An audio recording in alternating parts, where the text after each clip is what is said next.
know, things like, hey, we got 2 timeouts left. Remember, we're switching that back screen. Remember, hey, they might be pressing this time, so stay tough with the basketball. I'm going to come get it from you. Give reminders before it's too late. And a lot of times, players say, well, Coach, like I said, I don't know what to say. I don't even know what to remind. I'm just a freshman. I don't even really understand the read and react that well. I don't even really know what's going on. There's nothing I can really say. I mean, I'm just a freshman. What am I going to say to these seniors that have been here for 3 years? Well, first of all, anyone can give encouragement.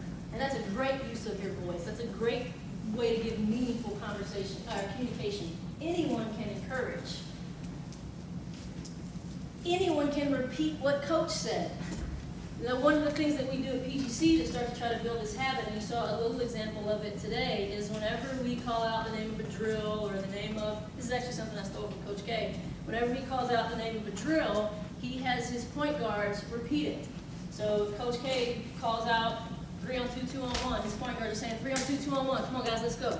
Just to make sure that everybody heard it, everybody knows what's going on, everybody's in the right spot. And I think that's a great habit for anyone on any team, at least that cares about being the best communicating team in the country.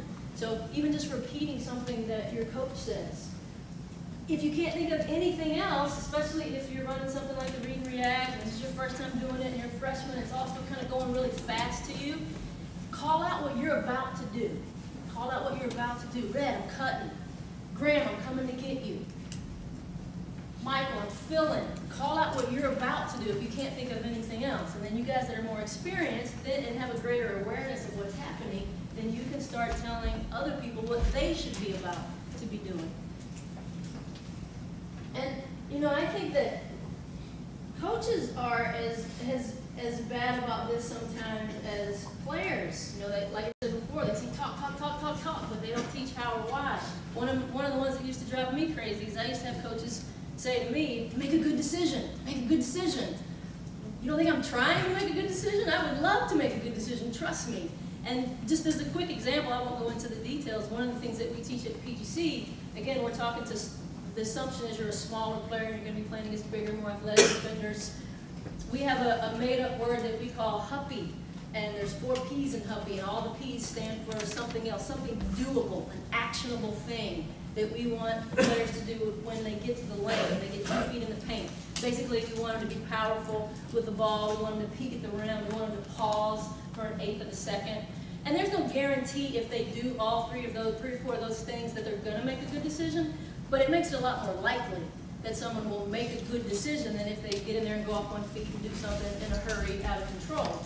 And so what that does is we teach them, and again, none of those things are hard, it's just a matter of turning them into habits.